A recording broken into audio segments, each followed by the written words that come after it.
বিএসএফের গুলিতে মৃত্যু এক বাংলাদেশি। উত্তর দিনাজপুরের হেমতাবাদের চৈনগর ভারত বাংলাদেশ সীমান্তে কিছু বাংলাদেশি ভারতে প্রবেশ করার জন্য জমায়েত হয়েছিলেন। সেই সময় বিএসএফ টহলদারি করতে গিয়ে তাদের চোখ পড়ে। বিএসএফ এবং বাংলাদেশিদের মধ্যে ধস্তাধস্তি শুরু হয়। তখনই বিএসএফ গুলি চালায়। সূত্রে জানা যায়, কালিয়াগঞ্জ স্টেট জেনারেল হাসপাতালে নিয়ে আসার সময় গুলিবিদ্ধ ব্যক্তি মারা যায়। কালিয়াগঞ্জ স্টেট জেনারেল হাসপাতালে 3 ঘন্টা রেখে রায়গঞ্জ জেলা মর্গে পাঠানো হয় ময়নাতদন্তের জন্য।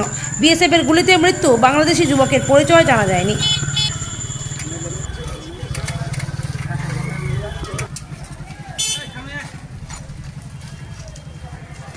তোমার একটা ভিডিও নেই না একটু তুমি?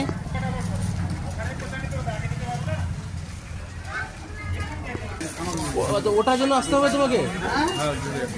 ওটার জন্য আসতে হবে না, এবারে সব ব্যবস্থা করে দিতে হচ্ছে। এখন তো ডাক্তারদের ব্যাপার একদম আলাদা না।